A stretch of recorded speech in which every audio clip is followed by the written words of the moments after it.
Good afternoon. I'm Special Lieutenant Kim Butter, Michigan State Police Public Information Officer. Thank you for joining us for this afternoon's news conference. Joining us today is Governor Gretchen Whitmer, Colonel James F. Brady II, Director of Michigan State Police, James Deere, ATF Special Agent in charge for Michigan, FBI Acting Special Agent in charge Reuben Coleman, Sheriff Chris Swanson, Genesee County Sheriff, and Chief William Rennie, Grand Blanc Township Police Department. Thank you. I'm here as Governor to bring the full support of the entire state of Michigan to this community. I want to thank all of our local law enforcement, state police, federal agents for their swift response. I want to thank local fire and EMS and medical providers for saving lives and caring for those who are still fighting for their lives in the hospital. And thank the incredible Department of Natural Resources Conservation Officer and the local Grand Blanc officer for their brave actions to take down the shooter and their quick response. I think we can see the best of public service in all of these individuals. As I said, I'm here as the governor, but I'm also here as a fellow Michigander whose heart is breaking by another mass shooting in a place that is supposed to be defined by togetherness, and a close-knit community here in Grand Blanc. As a state, we know the pain of this too well. We've seen gun violence in our schools, stores, parades, festivals, and our houses of worship. These are places that we go to feel connected, to feel safe, to be together. But today, this place has been shattered by bullets and broken glass. And this might be a familiar pain, but it hurts all the same. Every time. We cannot keep living our lives like this. I know that this community is reeling right now, and I want you to know that the state of Michigan has your back. Your grief is our grief. I ordered flags lowered statewide, and I spoke with President Trump yesterday and wanted to share his condolences. We will be here every step of the way and coordinate a full response with our local and federal partners. Folks here at the township, at every level, are working closely together. There's one thing I know about Michiganders, is that we get through hard things together. And that's who we are. That's how the good people here at the Grand Blanc Church of Jesus Christ of Latter-day Saints live their lives. They worship together, they sing together, and they serve together. And that's why I was so proud to see powerful statements from interfaith leaders across Michigan denouncing this attack on a house of worship. They grieved for this congregation as though it was their own. They spoke with one voice for the basic principle that we all believe in, that you should be able to pray in peace in our state, no matter who you are. I know that in the hours and days ahead, we will see the best of Michigan. We will see neighbors being neighborly, checking in with a call, bringing over some food, or offering a hug. We'll see medical providers work hard to save lives and treat those in need, with scars both seen and unseen. We will see this congregation unite and rally together like never before and continue worshiping together, singing together, and serving together. Because that's who Michiganders are. We will stay in close contact and continue to work together. Now, like everyone I know, we have lots of questions. How did this happen? What created this moment? Why? And that's motivated by a genuine motivation to understand, to learn, to prevent in the future. But I want to caution everyone. While we are working hard, while the good men and women who are working hard are doing so with due diligence, at this juncture, speculation is unhelpful and it can be downright dangerous. So, just ask that people lower the temperature of rhetoric. Keep your loved ones close and keep this community close to your hearts. Let's keep doing the work together. Let's be kind and let's love our neighbors. Thank you, and now I'd like to introduce the head of the Michigan State Police, Colonel James Brady.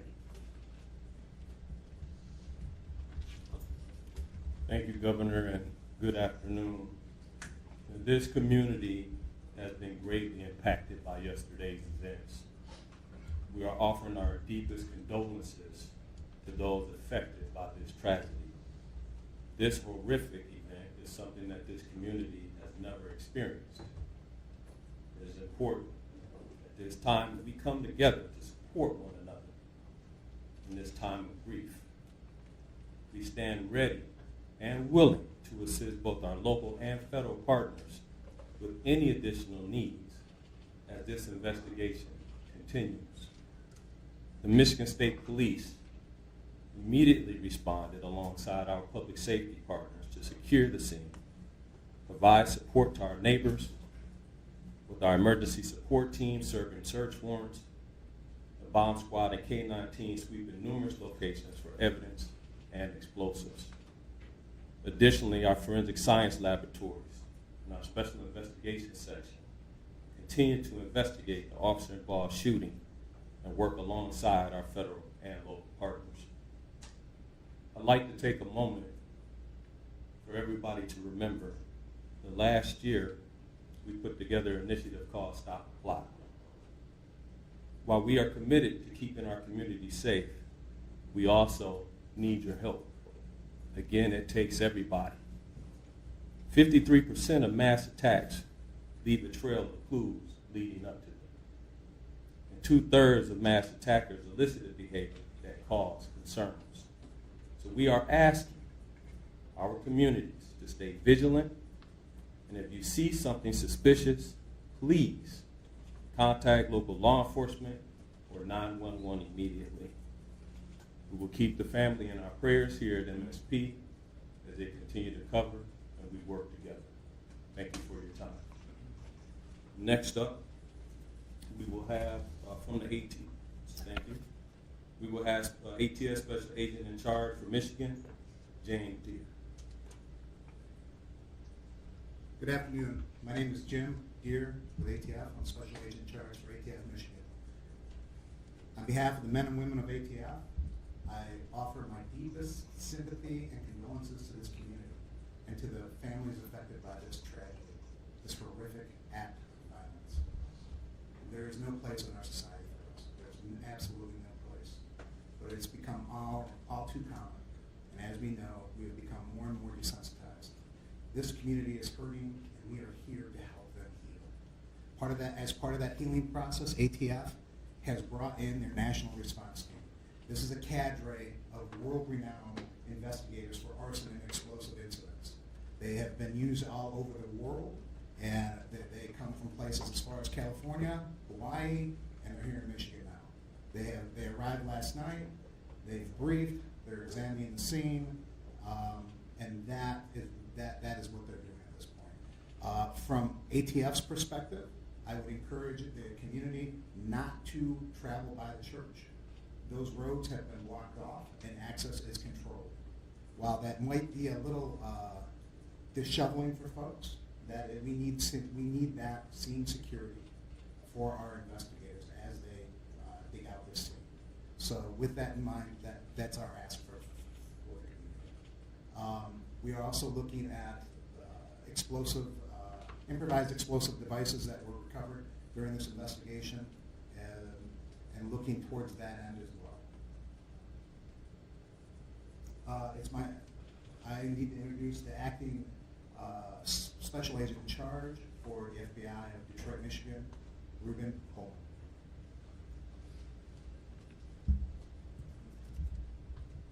My name is Reuben Coleman. I'm acting special agent in charge at FBI Detroit Field Office, which represents the entire state. At this time, we wanted to provide an update on our investigative efforts regarding yesterday's tragic shooting at the Church of Jesus Christ of Latter-day Saints in Grand Blanc, Michigan. First, I want to express my gratitude for all the cross-agency collaboration between our federal, state, and local partners. Their support has been outstanding and critical to this investigation. We are in lockstep with our partners as we continue to work through this. As I mentioned yesterday, the FBI is investigating this as an act of targeted violence, and we are continuing to work to determine a motive. In the past 24 hours, our investigative squads and specialty teams have been out all night, exhausting leads, some of which have been coming in from the public via tips. Our special agents, victim specialists, child advocate forensic interviewers, and local partners have interviewed over 100 victims and witnesses to date and are continuing to interview individuals as we speak. Our evidence response team, or ERT, which is a specialized team of special agents, intelligence analysts, and professional staff, are trained to process crime scenes and collect evidence. They were out all night and continue processing the scene as we speak. Our field office has stood up national equities for support.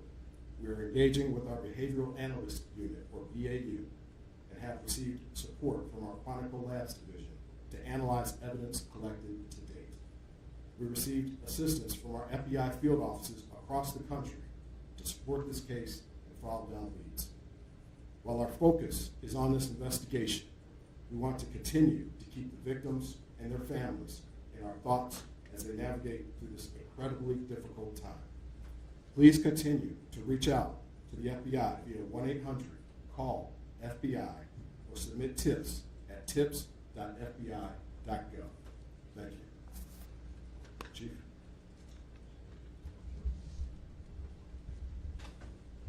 You prepare in peace to perform in chaos.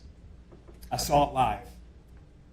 I saw what you trained for, what you planned for, and then reality hit yesterday morning on a bright sunny day when people went to worship. But what I also saw is every level of government law enforcement work together for the good of the people. What I witnessed was people putting their lives at risk that had 2 months on the job as an EMT, or brand new firefighters, veteran firefighters, and law enforcement, just to bring a sense of stability to a scene that was chaotic and dynamic. As the sheriff of this county, I see the great people every day. But I want this community to know that those ranks in those agencies that were mentioned before me, we worked together. We worked in concert, and we did the job. And there's more to do. I will tell you, the sheriff's office dedicated every county sheriff medic that we had available, patrol, investigators, we did interviews, emergency management, whatever the task was needed. The sheriff's office worked with everybody that you heard and many that you don't know to bring justice and also order to the scene. But I will tell you, the days are continuing. We have 31 marked cars on as we speak, making sure schools that are in session, in churches that are planning Bible studies, regardless of faith-based, that they will be protected. Anybody who calls in, we will be there, like other law enforcement, to settle the community and bring a sense of calmness to people. There is an uncertainty. But law enforcement, especially the sheriff's office, will bring that to you. I will tell you that there are noble heroes who do not wear a uniform that went to that church yesterday. You're going to hear those stories as we lay out this case with law enforcement, but I will tell you this, those heroes from that church did their job. And it was led because of a police department. So law enforcement from this township is led by a chief who demonstrated leadership right out of the gate. And my honor is to announce him as the final speaker, Chief Rennie of Grand Blanc Township. Thank you, Sheriff. Evil.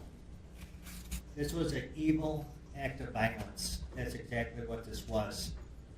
And this is not Grand Blanc. This does not define Grand Blanc and who we are.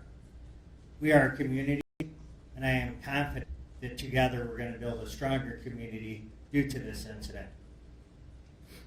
Now, an update. This left 5 people dead, 8 people injured. As I said, this is an evil act and does not define Grand Blanc or who we are. At this time, what we know is everyone has been accounted for. We still are in the process of clearing out that church, but at this time, everyone is accounted for. We ask that you stay away from the scene. Let us work to clear this call so then we can get back to normal. That's what we all want. Grand Blanc Township police officers, the community of Grand Blanc Township, we're hurting. And we know that you are hurting as well with us. I want to remind you that we had the Family Assistance Center open. They will be open Monday and Tuesday at the Genesis Athletic Club from 8 a.m. to 8 p.m. That address is 801 Health Park Boulevard, Grand Blanc, Michigan 48439. seek service, let's come back together and be stronger together and better. I'll open it up at this time for any questions. So, Sir. quick question. When it comes to the act of violence, can you define why it is considered an act of violence and not something more serious like terrorism? I will let Agent Coleman speak to that particular question. Yes, as of right now, we are calling it an act of violence as this is an investigation that is continuing. We are continuing to receive leads. We're continuing to run down all information. And once we're able to ascertain definitively what we have, that's when we'll make those statements. But as of right now, this is an act of violence. My follow-up on that is, you called this an act of targeted violence. Can you tell us who you believe the target was? A specific person, the LDS Church, another group? Well, as of right now, again, as this is an ongoing investigation, what I will say is when I say targeted violence, I mean targeted within our state, within our community. Right now, what we are here for are the families and the victims, and we're going to work diligently in order to make sure we can bring closure for them as well. So can you just Speak about clarify your that? motive, there was some chatter that the suspect's ex-girlfriend was a Mormon or something of that nature, chatter online about that. Is that something that you can speak to or any possible motive? That is something I cannot speak to at this point in time. We heard that someone was arrested after driving through the barricade through the church. Can you share any information on that, why they were arrested, maybe what their intentions were? Yes, Chief? Yes, I could speak on that. Yes, there was an incident out there. We are still in the process of investigating that incident, whether or not it's related or not. I could tell you that we do have a 21-year-old person in custody for that incident right now. Does the suspect have any prior criminal history or no contact with law enforcement? Are you talking about the suspect from yesterday or today? The suspect. The suspect from yesterday has been arrested by law enforcement in the past. And the five dead, does that include the suspect or is that? The 5 dead includes the suspect. Can you give any details on what those prior arrests were? Burglary and OWI. Where, what agencies? In Genesee County? That I can't give you 100%. Chief, what do we know? There. No, so I just wanted to clarify, no more victims. You searched the church and We have not completed search in the church, but as we know, everyone has been accounted for. That's going to be all the questions that we answered today. If you, this is our last press conference. If there's other pertinent information that develops, we will let you guys all know and post that on our social media account, Grand Blanc Township Police Department Facebook page. Thank you.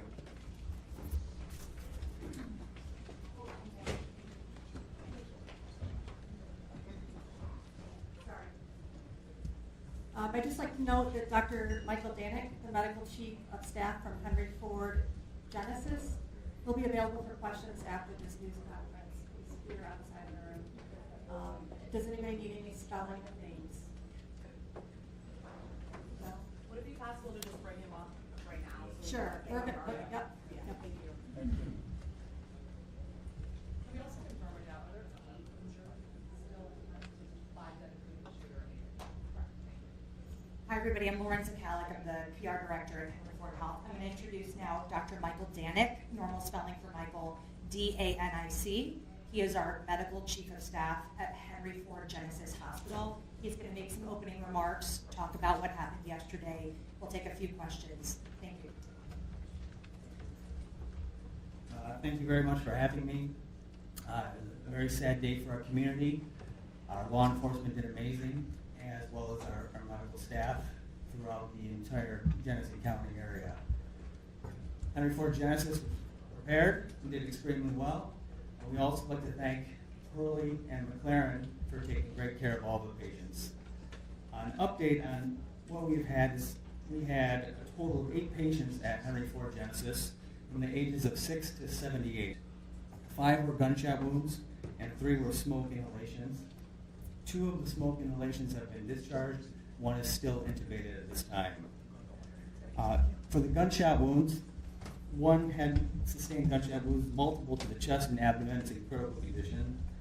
1 had to the abdomen, is in critical condition still, but mostly stable.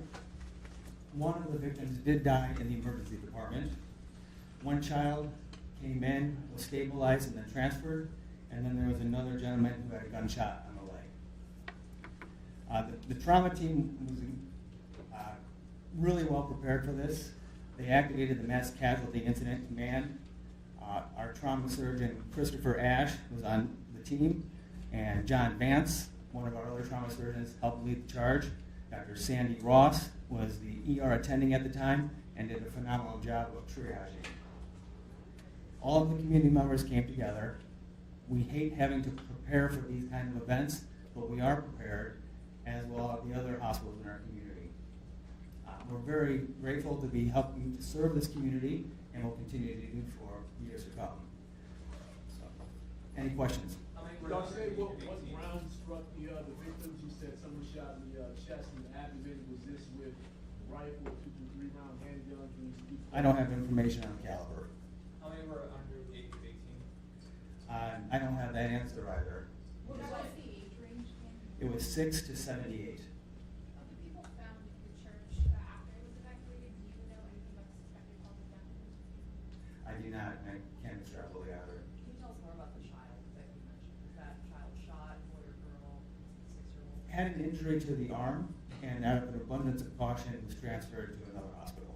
Was the injury gunshot wound? I can't verify that. Dr. Danek was one of the physicians that was treating patients yesterday. If anybody wants to ask him about his experience and just being there. I will say it was very interesting taking care of our community members in this kind of a traumatic experience. We had a number of our residents who were members of the church and were on site. Not only were they victims, they were also first responders. And having your friends and family come in injured and taking care of them is a really incredible experience. They were heroes.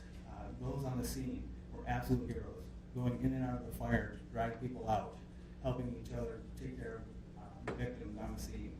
And the community really came together. Your reaction, Dr. I wanted to ask, you know, have you ever seen anything even like to this extent in our community, and what was that like for you to respond to? Never in our community. A lot of us who have trained in the trauma settings have dealt with gunshot wounds, so everyone who's on the staff there has dealt with these types of injuries in the past. It's just strange when it's your community hospital. Doctor, Last I question. understand there were some nurses that were on strike and wanted to help, but then were turned away. Are you able to talk a little bit about that? Yeah, we're very happy that the instinct was to help. And we have a great loving community, and the instinct was there, but I cannot comment on the work staff issue. All right, thank you. Sorry, Doctor, just quickly, when you said residents, you meant residents of the community, right? Resident physicians, those Resident in physicians. training.